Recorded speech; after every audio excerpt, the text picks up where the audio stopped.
Hey guys, in this video the lovely Mr. B is going to be taking you through progressions, working with them, doing everything you need to do with them, and showing you some quite tricky examples. So don't worry if you find this a bit hard. You can pause the video, rewind the video, take it at your own pace.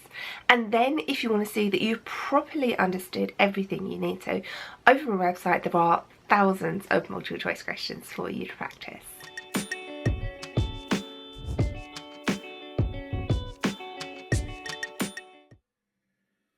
We are going to have a look at arithmetic progressions. Now, these will start off with the easy questions as just being the kind of sequences that you've just seen before. But as we move on to the medium questions, we'll have some new things involving sequences, such as finding the sum of multiple terms added together. So we'll start off with revising linear sequences. So we have some new notation.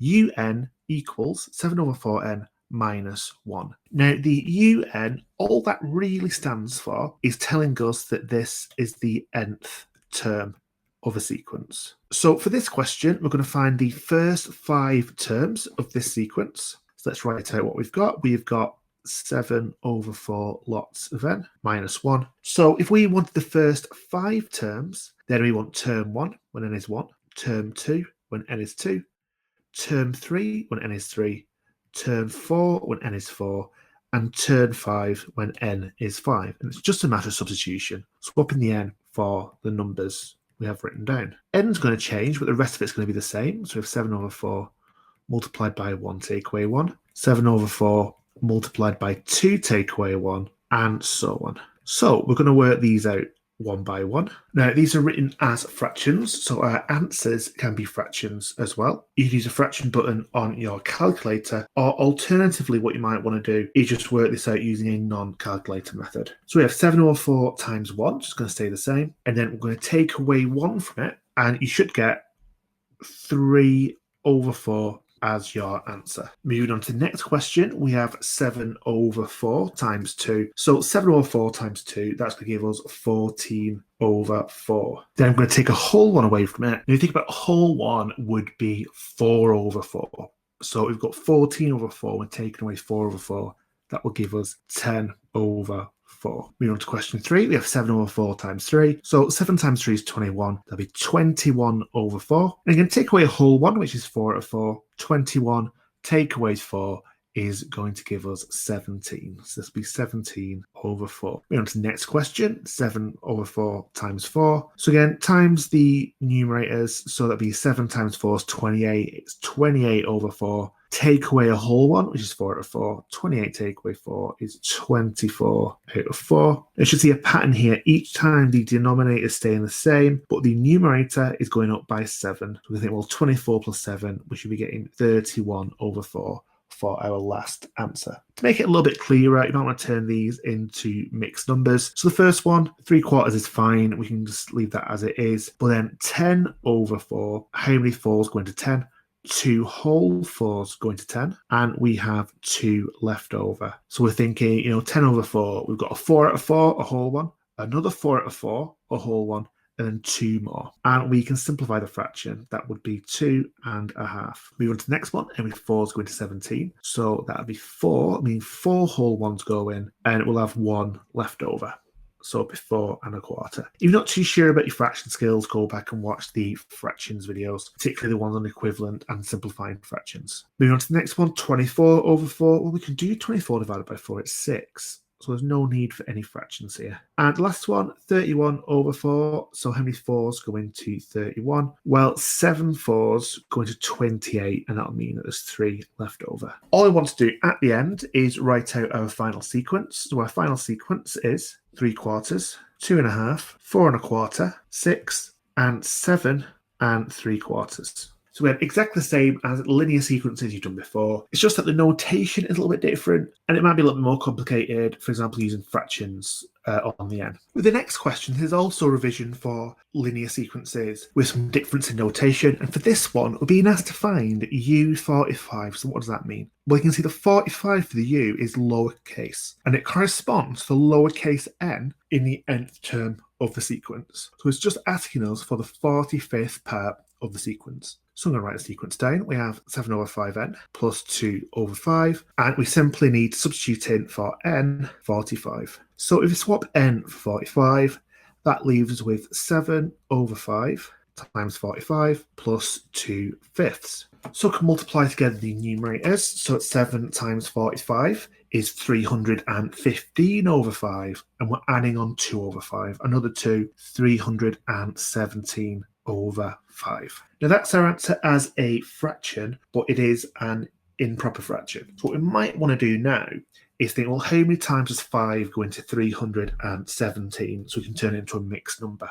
Now, we just word 315 and we added 2 to it. So 315 divided by 5 will give us 63 whole ones. And then we've got the 2 fifths that we added on. So the 45th part of the sequence is 63 and 2 fifths. Our next bit of revision is we now have a sequence and we're going to have to find the nth term of it. And we'll find the nth term using the new notation. So firstly, let's have a look at the sequence. We have a half, a quarter, 0, negative a quarter, and negative a half. So look at what's happening each time. Well, we're taking away a quarter each time, I think. So if we're taking away a quarter each time, that means we can call the sequence negative a quarter n. Now, we need to make an adjustment on that because negative a quarter would give us the following sequence. It would give us negative a quarter, because if n was 1, it'd be negative quarter times 1. Then it would times it by 2. It would be negative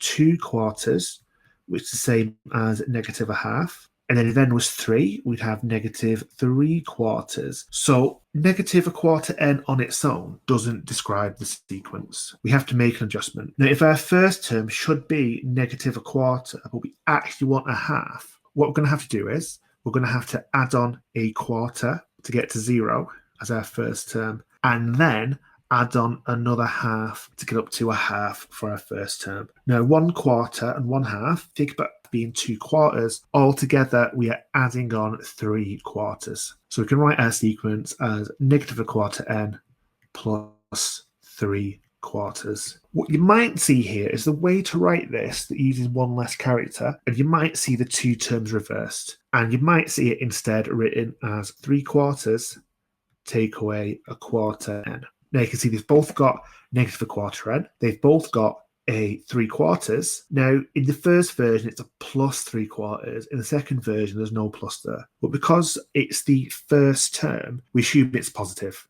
If it was a negative 3 quarters, a negative symbol, then it'll be negative. If there's no symbol at the start, we assume it's positive. Either one is just as good though, so it doesn't really matter which of the 2 answers you write. You'll tend to see the second answer though in mark schemes as the final answer. So just so you're not confused, they're the 2 alternatives. Now we need to think about the notation. So for the nth term, we want to write un is equal to, with the lowercase n telling us that this is the nth term. Moving on to the medium questions is where the new content now. Now we have a sequence. We have negative 3, positive 1, positive 5. We've got 3 dots, which means the sequence continues, which you've probably seen before. What's different here is that we have a final term. We have 37. Now this sequence could continue past 37, but we're only interested in the sequence between negative 3 and 37. Now, what do we need to do here? Well, we'll have something else written down to tell you what the question is. Now, for this, the question is S with a lowercase 11. That's telling us to find the sum of the first 11 terms. And we'll know that the negative 3 is probably going to be the first term, isn't it? So 37 must be the final term. It'll be the 11th term. Now, there is a formula we can use to work this out. So here's the formula. So you have S of n, so the sum up to n, so we can have any kind of number of terms here to add up, is going to be n divided by 2, open a bracket, 2a plus n minus 1 multiplied by d, and we're going to close our bracket. So what do all the pieces of this mean? So as we already know, n is the number of terms. It's the number of terms to add up or to find the sum of. A is the first term, and D is the difference between terms. So looking at our question, n, the number of terms to add up must be 11, because we're told to find the sum of the first 11. A, the first term, must be the negative 3, and D, the difference between terms, what's happened in sequence each time? So -3 to 1, we've added on 4. From 1 to 5, we've added on 4. So the difference must be 4 each time. So all we need to do now is substitute into our formula. Now, it's just you write the formula out because it's going to help me to remember it. So S of n is n over 2 multiplied by 2a plus n minus 1 multiplied by d. So now I'm going to write it out. So it's going to be S11, n is 11, and it's going to be 11 over 2 as our first step. Then we open our bracket. Now we want 2 lots of a. So we want 2 lots of -3. That's going to give us -6. And we're going to add on n minus 1 in brackets. N minus 1, that's 11 take away 1, that's 10. And 10 is going to be multiplied by d, which is 4. So I've condensed a few of the terms already. Let's finish off what's inside the brackets. Remember to use big maths. 10 times 4 is 40. So we have -6 plus 40. That's going to give us 34. We're going to multiply that by the 11 over 2. So multiply the numerators together. When I'm saying multiply the numerators together, you can write any whole number as a fraction by putting it over 1. So 11 times 34 will give us 374. Denominators, 2 times 1 is 2. So we're going to divide it by 2. And for a final answer, we're going to get 187. So the sum of the first 11 terms of the sequence is 187. Now, the last thing we're going to do is just use this notation being given. So at the start, we said we're going to find S11, the sum of the first 11. So I'm just going to pop 187 for the proper final answer. Moving on to the next example. So again, we have a sequence, 5/8 plus, so it'll be 6/8 plus 7/8. Can I see how that sequence is going there? Now, we haven't been told how many to add it up to. So this one, we're going to find the sum of the first 16. And that will be provided as part of the question. So what we need to do is we need to find what n, a, and d are. So the question will tell you that n is 16. I'm going to find the sum of the first 16 terms. A is the first term, and we know that that is 5/8. And then d is the difference between terms, which is going to be, now again, it's 5/8, 3/4, and 7/8. But we can quite clearly see, 3/4, it's quite an easy fraction. That is going to be the same as 6/8. And so 5/8, 6/8, 7/8, it's going up by 1/8 each time, isn't it? So we're adding on an eighth each time. That's the difference. So what we need to do is we need to write out our formula. So it is Sn, the sum to term n, is n over 2, open your bracket, 2a plus n minus 1 times d. So let's start our substitution. We know that n is 16. So the sum of the first 16 is equal to 16 over 2 multiplied by. Now we want 2 lots of a. A is 5/8, so 2 lots of it will be 10/8. And we're going to add on n minus 1, that's 16 taking 1 is 15. So 15 times d, which is 1/8. So again, we've worked out some of it. Let's work out the rest now. Do the bracket first. Now we've got 10/8, then we've got 15 multiplied by 1/8. Well, that'll be 15/8 altogether. So 10/8 and 15/8 is going to be 25/8. And that's going to be multiplied by 16 over 2. So let's do that multiplication. So we can do 16 times 25 for the numerators, which is 400, and then 2 times 8 for the denominators, which is 16. And 400 over 16 is going to give us 25. All I'm going to do to finish off is use notation of the question. So I'm not going to write 25. I'm going to write S of 16. The sum of the first 16 is 25. Now, hopefully you can see the substitution isn't too difficult. It's just going to be a matter of remembering the formula, applying the formula, but it's only going to be difficult maths if you have something like we have here, where you have a fraction as well as part of your sequence, which complicates it a little bit. Next, we're going to have a look at an inverse question. So we have our sequence, and we have the answer for the sum of all the terms. What we don't know is how many terms we have the sum of. So what we need to find is n. How many terms are we added together to get 1,524 from the sequence 6, 11, 16, and so on, all the way up to 121. Now, the first thing you might think is, let's substitute into our formula. We can work out a few things. We don't know what the number of terms are, but we do know that the first term is 6, and we do know the difference. Well, 6 to 11 is plus 5, 11 to 16 is plus 5, the difference must be 5. Now, you can substitute those into the formula, and you can work it out that way. Well, what's going to happen is you're going to end up with quite a tricky quadratic to solve by the end. And if you use a quadratic formula, you will get the right answer. But I'm going to show you a faster way. Now, the way to do this is think about the nth term. Now, the nth term is going up by 5 each time, so we'd call it 5n. And it starts with 6, doesn't it? So for the first term, it must be 5n plus 1 to start with 6. 5 lots of 1 plus 1 is 6. For the second term, 5 lots of 2 plus 1 is 11. 5 lots of 2 is 10. Add on 1 to get 11. So we've got the nth term. Now, we know that there's going to be a term at the end that's equal to 121. And so we're going to figure out what that final term is. And all we need to do is rearrange this equation. So we can take away 1 from both sides. 5n is 120. And we can divide both sides by 5. That's going to give us n is equal to 24. So we know that 121 is the 24th term. So with these questions, you have to make a decision. If it's like one of the previous questions where you're not given the final term, then you have to substitute into the formula. You have to solve the quadratic at the end of it to try and find out one of those two solutions for the quadratic should be the answer. If you are given the final term, then you just find the nth term, you substitute in the final term like we've just done, and you've got quite an easy process to find out how many terms we've added together. Moving on to the next question, you can see we've got some quite strange terminology here. Now, we have this weird symbol. What does that mean? Well, this symbol, it's a little bit like some kind of modified E. It's actually the Greek version of the letter S, which is called sigma. So when you see sigma in math, it usually means to find the sum of something. So we see that symbol, it's a sigma symbol, it's a Greek letter, it means sum. Now we also have a K in there. Now K is really easy, they just use a different letter instead of N. And you see that's quite common to see letters other than N used in things like this, with K being quite a common one. Now what we need to do is interpret what this question means. Now what this is asking us is, we can see firstly we have a sequence. This is the nth term of a sequence.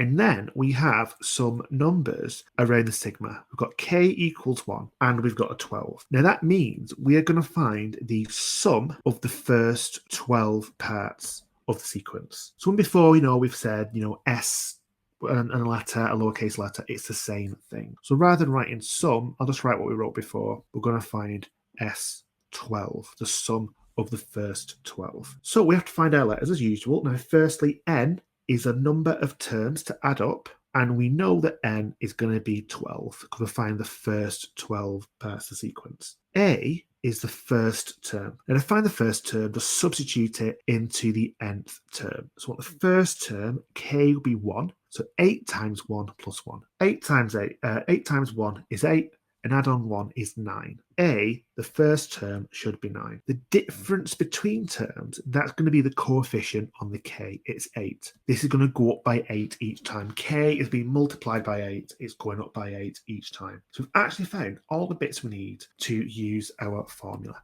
So let's write it down. The sum of the first n terms is n over 2 multiplied by 2a plus n minus 1 times d. Let's do the substitution. So we know that n is 12. So we've got n over 2, so that's 12 over 2, that's 6. In the brackets, we've got 2 lots of a. Well, a is 9, 2 lots of that is 18. n minus 1, that's 12 take away 1, which is going to give us 11. And that's been multiplied by d, which is 8. To simplify it a little bit, let's work on the inside of the brackets next. So we've got 18 plus 11 times 8. 11 times 8 is 88. Add on the 18, that gives us 106. So we're doing 6 multiplied by 106, and we can work that out. That is going to give us 636. So we can write it in our normal notation. S12 is 636, but we might also want to write this using the new terminology. So I'm going to write theta, best I can. And we wanted from the first term to the 12th term, and the nth term was 8k plus 1, and the answer was 636. So for the next example, now we are familiar with the new terminology, we can go straight to the equation. So we want to find what n is, the number of terms to add up, And we can see that we have a 38 labelled at the top. So we're adding from term 1 to term 38. So n is 38. Then we want the first term. So the first term, it's going to be when we have one lot of k and we add on 5/3. So one lot of k is 2/3. Do a little calculation here. You just multiply by 1, so it stays the same. And you're adding on the 5/3. So altogether, a is 7/3. Then d, so d is going to be the difference between the terms. And that's going to be the coefficient on the k. So it's going to be the 2/3, going up by 2/3 each time. So now we can write out the formula. The sum of n is equal to n over 2 multiplied by 2a plus n minus 1 multiplied by d. Let's start substitution. We know that n is 38. So what the sum of the first 38. Then we have n over 2. So we know that n is 38 and we divide it by 2. We should get 19. Then we have 2 lots of a. Now a is 7/3, so 2 lots of that will be 14/3. Then we're adding to that n minus 1, so 38 take away 1 is 37. And we're multiplying it by d, which is 2/3. So a simplified part of it, let's simplify a little bit more now. Let's look at the double brackets. So we've got 37. The 37 has been multiplied by 2/3. So 37 times 2 is 74. That's 74/3. Add it on to the 14/3 at the start. That's 88/3 altogether. So then multiply those together. So 19 multiplied by 88 gives us 1,672/3. Now, I really hope this can divide by 3. Let's have a look. And it doesn't divide by 3, but what I'm getting as my answer is 557. Now, my calculator says 0.3 recurring, which we know is a third. It's 557 and a third. Last thing to do, let's just write it in the correct notation. So we have sigma, again, the Greek letter S, and it stands for sum. We want to add up between the first and 38th term. Our nth term was 2/3 k plus 5/3. And altogether, that gives us 557 and a third. Now, for our final question, it looks the same as the previous two, but there's a twist to this one. So first, we can identify the letters beneath the formula. So we need to know the number of terms to add up. So we have the 36. We're going to add up 36 terms. We want the first term. So with the first term, we're going to have to look at the entire nth term. So it's 4 minus 3k. And for the first term, k is going to be 1. And 3 times 1 is 3. So it's going to be 4 take away 3. So our first term, a, is actually going to be 1. Next, we'll look at the difference between the terms, and it's going to be the coefficient on the k, and it's a -3. And make sure you include a negative in that. Again, any positive or negative symbol belongs with a number after it. So d, the difference is going to be -3.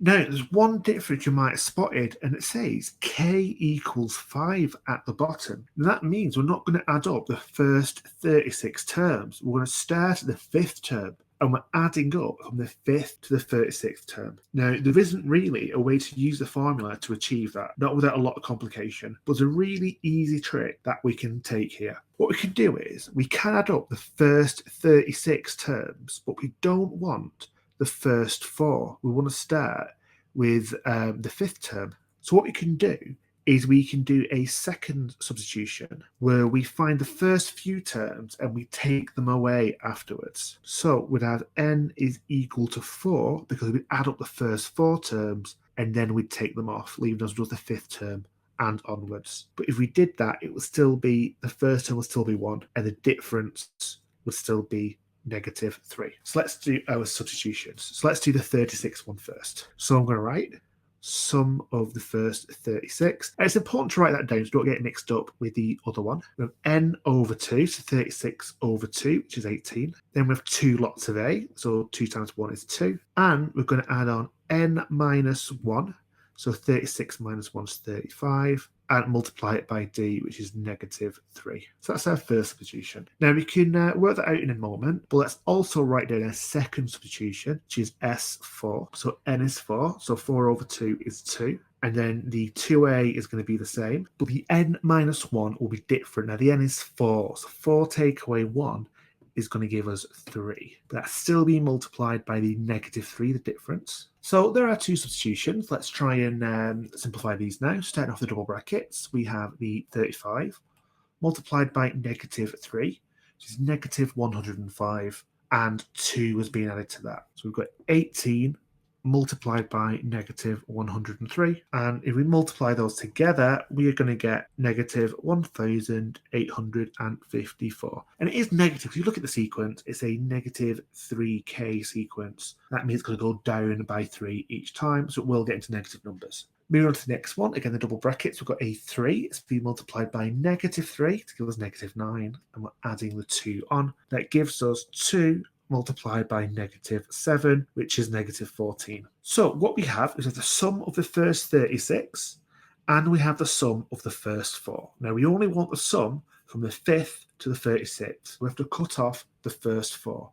That means we are going to take them away. So we take the sum of the first 36, and we are taking away the sum of the first 4. And that gives a double negative, so actually we're going to take our -1854, I'm going to add on 14. And given it's a negative sequence, that makes sense. We're going to take away some of the smaller kind of negative numbers at the start of the sequence, which will make it higher, make it a more positive number. That gives an answer of -1840. The last thing to do is just write this down with the correct notation. So we're going to write down sigma, again, the Greek letter standing for S or sum, and we want from the 5th one to the 36th one. So the notation is important because it shows we're going from the 5th to the 36th. The nth term is 4 minus 3k, and the sum of all of that is -1840.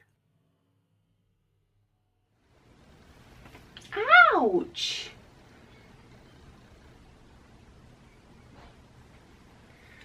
This is why in some videos I have unexplained scratches.